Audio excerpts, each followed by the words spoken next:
Hello back benchers. आज हम अपने यूट्यूब चैनल पे ये डिस्कस करेंगे कि हमें अपने सीटेट एग्ज़ाम के लिए लास्ट टाइम में किस तरीके से प्रिपरेशन करनी है और एग्ज़ाम देते वक्त हमें किन चीज़ों का ध्यान रखना है। तो क्योंकि ये बहुत कम दिन बचे हैं तो हमें अब पैनिक नहीं होना है, ठीक है। इस तरीके से नहीं करना है कि अरे इतने कम दिन बचे हैं, मैंने तो कुछ पढ़ा ही नहीं है, अब क्या होगा। जितना भी टाइम मिला है आप अपने टाइम को बहुत अच्छी तरह से इस्तेमाल करें और ज़्यादा से ज़्यादा क्वेश्चंस की प्रैक्टिस करने की कोशिश करें। जैसा कि हम सभी लोगों को पता है कि हमारे सीटेट का जो एग्ज़ाम होता है वो 2 फेज़ में होता है, पेपर 1 एंड पेपर 2, ठीक है।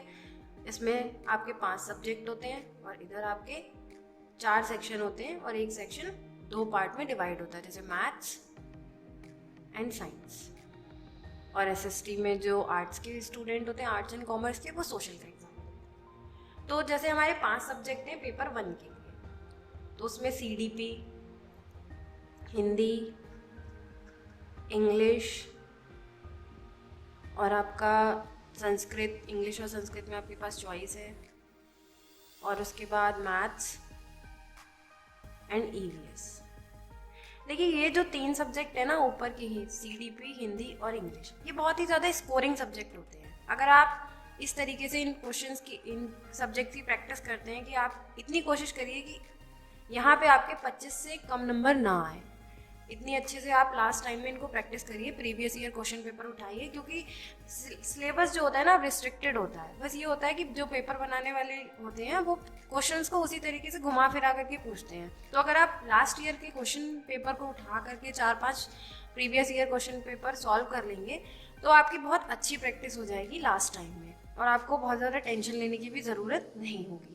लास्ट में मैं ये कहना चाहूँगी, अगर किसी का मैथ्स वीक है तो आप मैथ्स के जो 15 क्वेश्चन आएंगे पैडागोजी के और 15 आते हैं मैथ्स जो कैलकुलेशन बेस्ड होते हैं, तो कैलकुलेशन बेस्ड क्वेश्चन आप बिल्कुल लास्ट में करें और आप हाथ में अपना टाइम थोड़ा ले करके चलें, इस तरीके से कि अगर लास्ट में जो आप कैलकुलेशन करें, अगर आपको थोड़ा टाइम भी लगे तो आपको कोई क्वेश्चन छूटे भी ना और आप हर क्वेश्चन को बहुत अच्छे से अटेम्प्ट भी कर पाएँ।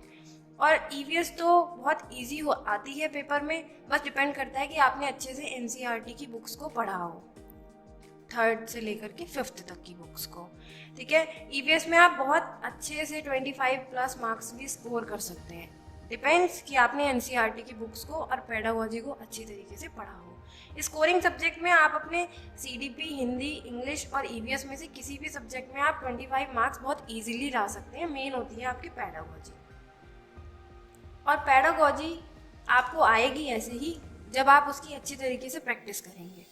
तो आप अपनी प्रैक्टिस लास्ट टाइम में आप 4-5 प्रीवियस ईयर क्वेश्चन को बहुत अच्छे से तैयार कीजिए। अब हम बात करते हैं टाइम मैनेजमेंट की। देखिए टाइम मैनेजमेंट में सबसे पहली बात तो होती है कि आपने एग्जाम से पहले क्वेश्चंस की कितनी ज़्यादा प्रैक्टिस की है, ठीक है। अगर आप सोच रहे हैं कि मैं बिल्कुल प्रैक्टिस यहाँ से ना करके जाऊँ और सीधे एग्ज़ाम दूँ, तो वहाँ जा करके आपका एग्ज़ाम जो है वो छूटेगा ही छूटेगा, 99% तो छूटेगा, क्योंकि सीटेट में जो क्वेश्चंस होते हैं वो बहुत ज़्यादा लेंदी आते हैं। इस बार बस फ़र्क इतना है कि अभी तक आपके पेपर मिल जाता है आपको, और अब आपको एक कंप्यूटर स्क्रीन मिलेगी, तब आपको अपना पेपर सॉल्व करना होगा। और कंप्यूटर ऑनलाइन पेपर होने से ये भी फ़ायदा है कि आपको OMR नहीं भरनी है। OMR बच्चों की बहुत गलत हो जाती थी, तो ये एक पॉजिटिव पॉइंट है ऑनलाइन पेपर होने से। अब देखिए टाइम की बात करें तो टाइम भी, अभी तो टाइम मैनेज करने का सबसे अच्छा वे यही है कि आप ज़्यादा से ज़्यादा प्रैक्टिस करें।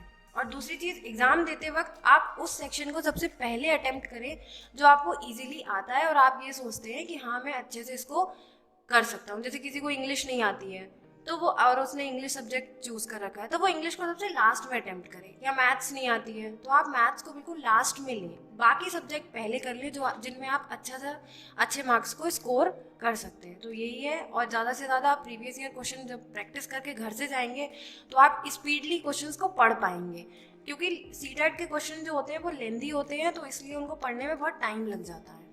तो यही टाइम मैनेजमेंट है सबसे सही तरीका। अब मैं आपको कुछ टॉपिक्स बताती हूँ जिनसे लास्ट ईयर के जो क्वेश्चन पेपर है उनमें सबसे ज़्यादा क्वेश्चन बने। जैसे प्याजे की जो थ्योरी है, जीन प्याजे और वाइगोत्स्की, इनके विचारों में जो डिफरेंस है उनसे आज तक कई बार क्वेश्चन बना है। लास्ट ईयर का पेपर भी अगर आप उठा करके देखेंगे तो वहाँ पर भी इससे क्वेश्चन पूछा गया। उसके बाद नॉम चॉम्स्की, ये भाषा से रिलेटेड ही हैं बच्चों की, तो इनसे एक क्वेश्चन ज़रूर आता है हिंदी में। उसके बाद कोहलबर्ग की थ्योरी पूछी जाती है, NCF, समावेशी शिक्षा, RTE, इसी तरीके से ब्लूम की taxonomy, TLM, teaching learning material. यहाँ से मैथ्स में तो ज़रूर ये क्वेश्चन पूछा जाता है, लाइक गिनतारा, बेकस, इनसे रिलेटेड जो क्वेश्चन है वो ज़रूर आते हैं। उसके बाद मैथ्स में ही एक टॉपिक आता है वॉन हीले डायग्राम, वो आप ज़रूर पढ़ के जाएं, प्राइमरी लेवल पे भी और एलिमेंट्री लेवल पे भी।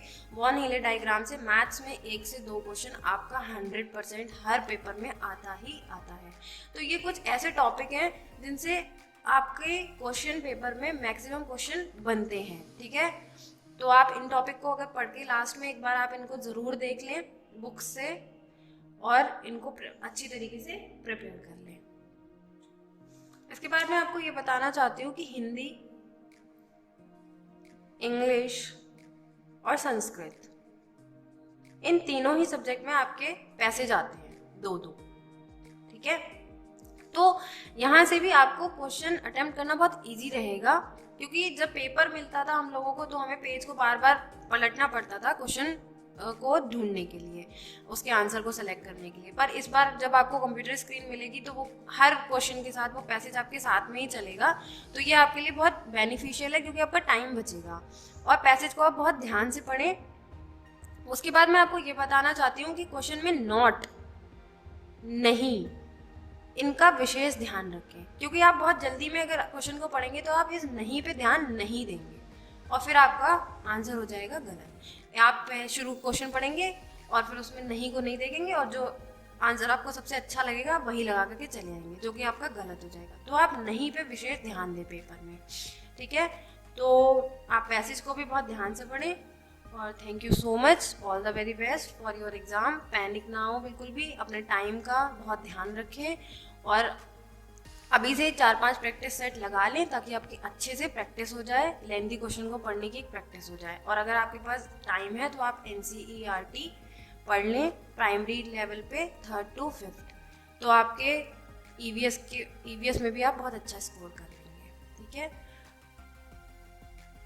तो फिर हम आगे मिलते हैं आप लोगों से। आप अपनी तैयारी को जारी रखिए अच्छी तरीके से। All the very best, thank you so much, और आप हमारे चैनल के साथ जुड़े रहें।